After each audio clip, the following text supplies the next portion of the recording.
Hi, I'm Colin and welcome to How to Paint Watercolours. So if you're ready, we'll get started and we'll paint this one.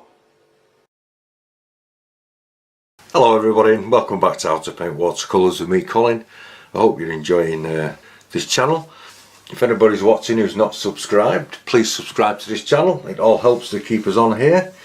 I've just drawn out a mountain scene here with this one and I'm just going to dry off where the river is.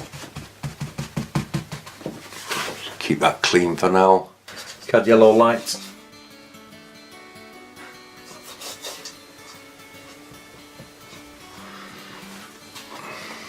Indian yellow, lovely colour. This is cobalt blue, light red and crimson.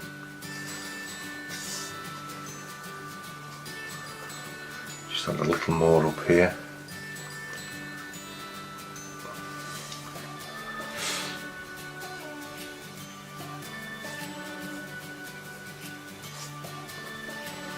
That's a fairly simple sky, it's just a backdrop for everything else.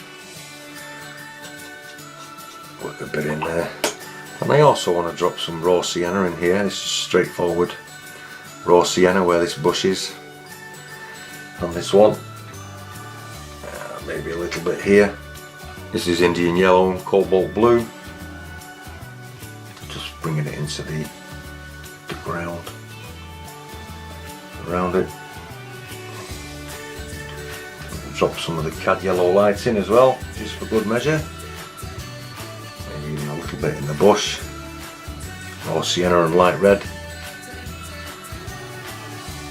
We will be putting greens over the top of this, but I want the undercover to just dull it. Turquoise blue, light red and crimson.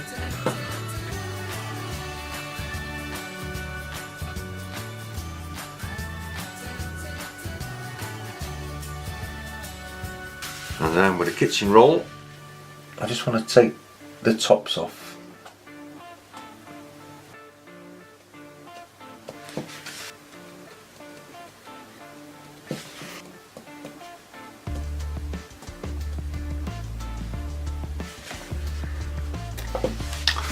And now we're going to leave that to dry.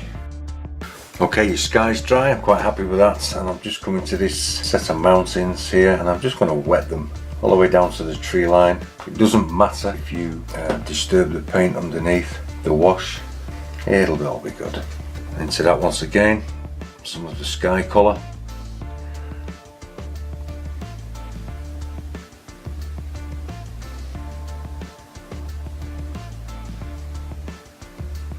I know this looks strong, but as I always tell you, it will always dry lighter. And just allow it to drift into this water. It's very pale down here. Pulling it in the direction I want it to mist up and come down. And then with some of my cloud colour, we're going to add some shadow sides.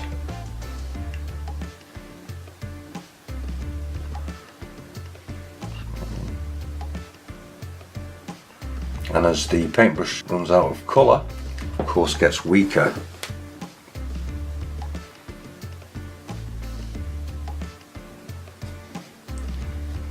almost to the point that you can't tell it's on. I'm just going to allow it to drift for a while, so we'll have to give this a couple of minutes while it dries a little bit, and then we'll just lift some paint out. Okay, it's been about 5 or 6 minutes and I can tell that it's just, I think, at the right stage, so I'm just doing what I did before, which is lifting out with a kitchen roll just some cracks. I don't want them to be too sharp, they're just a little indication maybe there's something going on.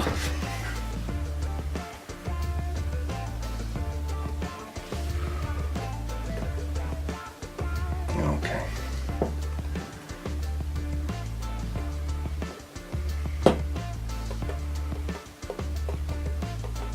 And then we leave this to dry.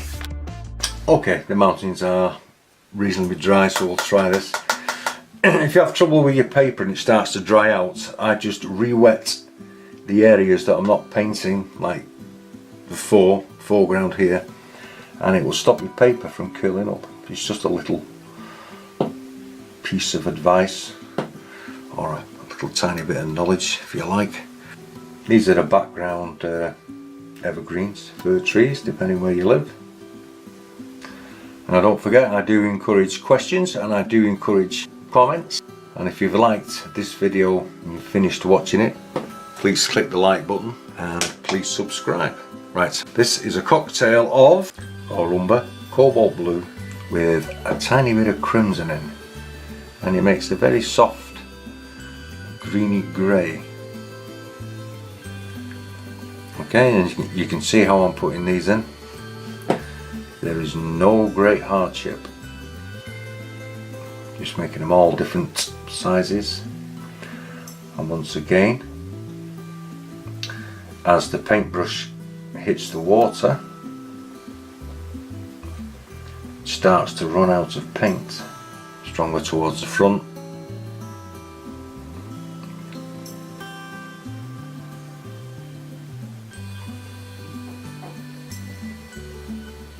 Fading out slightly at the edge, French ultramarine and raw umber.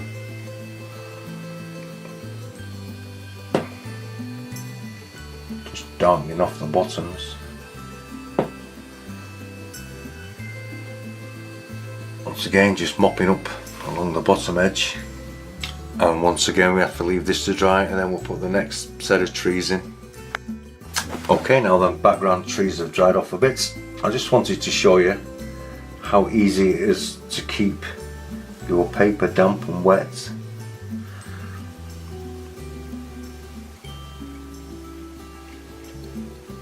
Once again, raw umber and cobalt blue with a touch of crimson.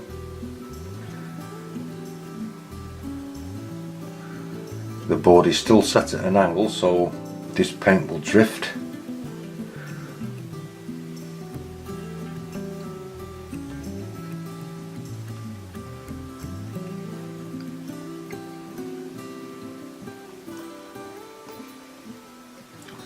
Just making these a little stronger than the others.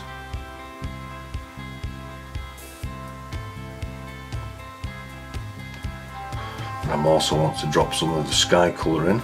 This is the cobalt blue and light red with a touch of crimson. I just want to drop this in as well. And the reason why I'm adding some of the sky colour to the painting, it helps tie all your colours together. Okay, I've got a mop brush here and I'm just going to break it open actually. Break it open, and I want to bring some of this yellow out, take the excess off the brush. I want to put some yellow tops on these bushes here. I'm just going to fill this bush out. This is raw sienna and light red. And I'm just going to gently touch this in, leaving gaps because I want to put some twigs in. Just a little darker there.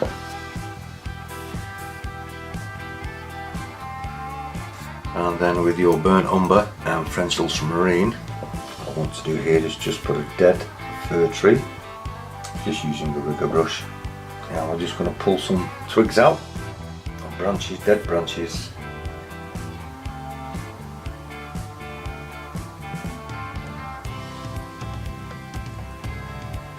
And just with the tips, once again I'm adding just some yellow tops to these bushes here, just where the sunlight would catch. Raw sienna and light red, the raw umber and French ultramarine. And I'm just putting the tops in here on this.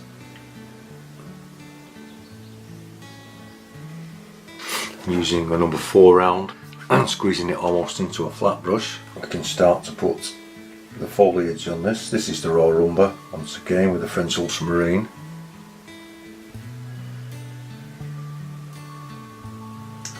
You have to remember this will dry a lot lighter. And I'm just, when I'm skipping gaps like this, it helps you to create the shape of your tree and not let it get too wide. because this will give you a guide. You're coming down into almost like a triangle shape, and into that I do have some dark green. You'll hardly be able to tell once it's this dark grey colour, but it just gives a change of interest and colour. I'm going to do this one in exactly the same way, so I want you to do your trees in exactly the same way, and we'll have a look when this one is finished. Okay, what I've done here, now the grass is dry, I've got some cadmium yellow light. It's basically almost on a dry brush, and you can actually use it just to sprinkle some highlights into these evergreens. Because it's an opaque colour, you can actually drop this on top of other colours. Cadmium yellow in the back, but not too strong. Just adding a tiny bit of the sky colour. It doesn't matter if it turns green because we're in a river. I just want to drop a little tiny bit there. Using the sky colour once again, and I'm taking all the excess paint off and laying the brush almost as flat as I can get it. Hopefully we've just gently touched the tooth of this paper.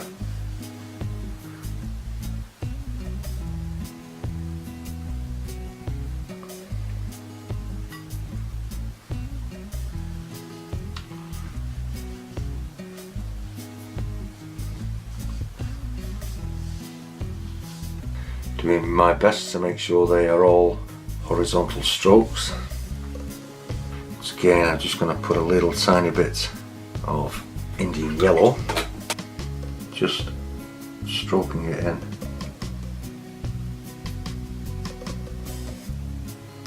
Taking some of the cloud colour, which is the darker mixture, and we're just going to pull this in.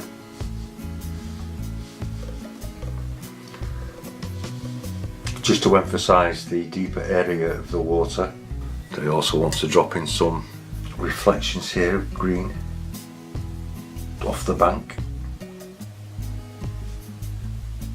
Strengthen it up in areas. It helps to pull your eye in.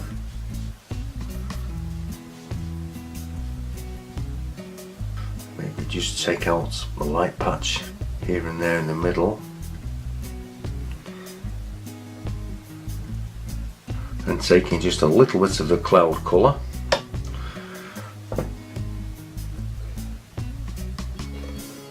I'm just going to touch these bushes in.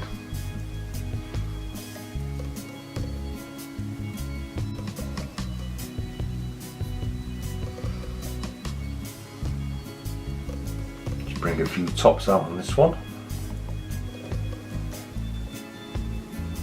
We can have some birds in here. I always seem to put 3 in. As I always say, things are better in 3s. A little bit further back. Okay, now I have to let this dry, and then we can get around to finishing it off.